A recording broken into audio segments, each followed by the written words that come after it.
ये है, ये प्रशांत किशोर नहीं कह रहे हैं, ये भारत सरकार कह रही है, बिहार सरकार के आंकड़े कह रहे हैं। और ये 18-19 साल के नीतीश कुमार के राज के बाद है, 35 साल के लालू नीतीश के राज के बाद है।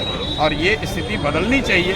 आप देख रहे हैं, जनता भी वही चाहती है। नीतीश कुमार के कहने से क्या होता है? सर, सत्ता पार्टी का आरोप है कि आपके पास जनता नहीं है, मतलब आधार नहीं है, आपके पास कार्यकर्ता नहीं है, सब इम्प्लॉई है। एक तो बात है, तो सारा आदमी आप लोग ज़्यादा होशियार हैं, जितने लोग आए हैं सब हमारा एम्प्लॉई है। तो आप जनता का अपमान कर रहे हैं। जो लोग यहाँ आए हैं ये सब लोग हमसे सैलरी पाते हैं। अगर आपको ऐसा लगता है तो आप लोगों से पूछ लीजिए उसको कितना तनख्वाह मिलता है। सर, अमित शाह कह रहे हैं कि जब तक बीजेपी है तब तक मुस्लिमों का आरक्षण नहीं देगी, कांग्रेस हिंदुओं का आरक्षण काट के बीजेपी को देना चाहिए। भैया, अमित शाह के पास इसके अलावा बोलने के लिए कुछ है ही नहीं। हिंदू मुस्लिम, मंदिर मस्जिद, भारत पाकिस्तान, मारो काटो, यही सब बात ये लोग कहता है। बात बिहार की हो रही है। अमित शाह मोदी को ये बताना है कि 12 साल से बिहार की जनता 2014 में, 2019 में और अभी फिर से उनको 30 से ज़्यादा सांसद जिताकर भेजी है। बिहार में कितना फैक्ट्री लगा, बिहार के बच्चों के पढ़ाई की बात कब होगी ये बताओ, बिहार के बच्चों को गुजरात में कब नहीं जाना पड़ेगा मजदूरी करने ये बताओ। बेकार 370 में क्या होगा, हिंदू मुसलमान का क्या होगा, इसका क्या लेना देना है भाई? यहाँ से 30 सांसद जीत कर गए हैं, बिहार में कितना फैक्ट्री लगा ये बताओ। गुजरात में रोज फैक्ट्री लगा रहे हैं, गुजरात का विकास हो रहा है, बिहार के बच्चे जाकर वहाँ मजदूरी कर रहे हैं। वो तो बात ही नहीं बता रहे हो, हिंदू मुसलमान बताकर खाली लड़ाई लगवा रहे हो। तो पहली बार आए और मामला त्रिकोणीय हर जगह हो रहा है क्या? अरे कोई कोण ये नहीं है, एक ही कोण ये है। पिछले 30, 35, 40 वर्षों से विकल्प के अभाव में लालू के डर से भाजपा, भाजपा के डर से लालू को जो वोट पड़ रहा था, जनता पहले से व्याकुल थी, त्रस्त थी। अब उसको नया रास्ता दिख गया, जनता का अपना राज दिख रहा है, जनता को अपनी पार्टी दिख रही है, जो किसी व्यक्ति की नहीं है, किसी जाति विशेष का नहीं है, किसी परिवार का नहीं है।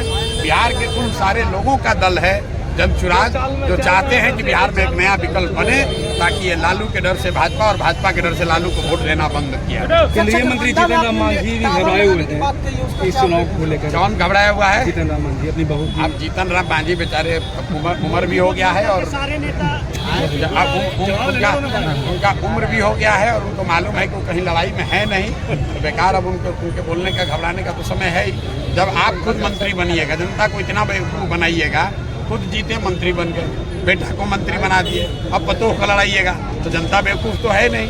अरे भाई, यहाँ 70,000 मांझी समाज के लोग रहते हैं। क्या 70,000 मांझी समाज में कोई एक आदमी भी काबिल मांझी नहीं है? उनके सब काबिल मांझी समाज के लोग मांझी जी के अपने परिवार के लोग ही हैं। यही तो परेशानी है। और मांझी जी अकेले नहीं हैं। बगल में देखिए बेलागंज में सुरेंद्र यादव का लड़का लड़ेगा। आप चलिए रामगढ़ में, वहाँ जगतानंद सिंह के लड़के लड़ेंगे।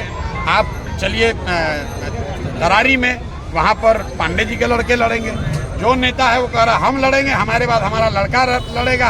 अब बिहार की जनता जाए, जहाँ जाना है उसको जाए। सर, इलेक्शन आती है तो सारे नेतागण लोग जो है कि वादे कर रहे हैं, क्या आप भी अपने वादे पे खड़े उतरिएगा? कौन सा वादा किया हम? आप तो यहाँ पर थे, हमने तो वोट मांगा नहीं। गली गली जा करके अरे सुनो मेरी बात, 5,000 2 महीने भ्रमण करके जो है। अरे कहा नहीं, वहाँ इधर गए। जी जी, जीतने के बाद भी जो है जो उन गाँवों को भ्रमण आप बात उन गाँव को बदलेंगे, भ्रमण काहे करेंगे? हाँ जी, तो वही करने का जीवन भर भ्रमण ही करते रहे। नहीं सर, नहीं सर, भ्रमण कर लिया, देख लिया क्या समस्या है, उस समस्या को समाधान का रास्ता बता रहे हैं। अब फिर उसे हम भ्रमण करते रहेंगे? नहीं सर, उसके विकास होनी चाहिए। विकास की बात की जा रही है। शकरबंदा गए, वहाँ देखा कि वहाँ टावर की दिक्कत है, टावर लगाने की व्यवस्था करेंगे। फिर रोज रोज वहाँ शकरबंदा ही जाते हैं। जो जनता की समस्या है उसका निदान होना चाहिए। कहाँ पे? भैया वो तो देखिए ऐसा है, आप वोट किसको दिए हैं? मोदी जी को, नीतीश जी को। मांझी जी मुख्यमंत्री हैं, आपके सांसद कौन है? मांझी जी। तो आप उनका घर घेरिए, अभय कुशवाहा का घर घेरिए, अभय कुशवाहा को वोट दिए हैं उसका घर घेरिए। दर्जन भर घर है हम लोग क्यों करें भाई? हम तो एक गए वहाँ कर दिए। दर्जन भर गाँव है जहाँ भाई, वोट बहिष्कार, जहाँ पर वोट का बहिष्कार करेगी जनता बहिष्कार, अगर उसका काम नहीं होगा तो बहिष्कार। दर्जन भर ऐसे गाँव जो वोट बहिष्कार कर रहे हैं, उसके लिए क्या सोचे? कोई सोच नहीं है। जब आप जनता को इतना परेशान कर दीजिएगा, जिसका कोई काम नहीं कीजिएगा, जनता की सुनवाई नहीं होगी, वोट का बहिष्कार होगा ही। इलेक्शन कमीशन को उसका संज्ञान लेना चाहिए। जहाँ लोग बहिष्कार कर रहे हैं उसको आज नीतीश कुमार आए हुए थे सर, उसी समय जो है से जीविका दीदियों जो है से बहिष्कार कर रहे थे। उस पे उन लोगों को कहना है कि अगर हमारे कोई अगर आवेदन लिख करके दे दे कि हम बिल्कुल उसका अधिक करेंगे तो सर उस पे उन लोग वोट देने के लिए तैयार है।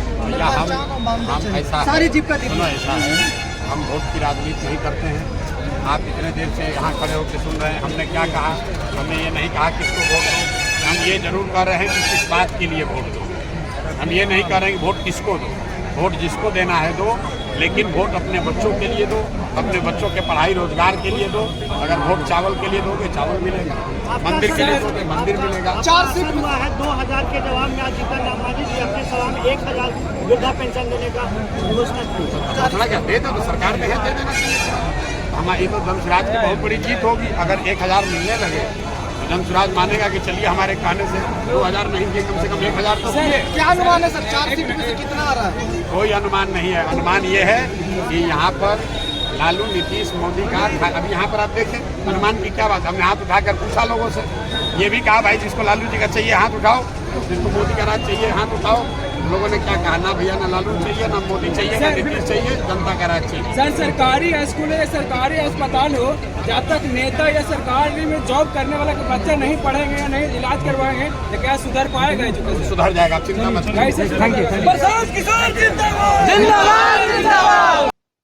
नमस्ते साथियों, thanks for watching my video. आप लोग अपना प्यार बनाए रखिए और ज़्यादा से ज़्यादा वीडियो को family, friends and old age people के साथ शेयर करें और लास्ट में एक कमेंट करना ना भूलें। जय हिंद।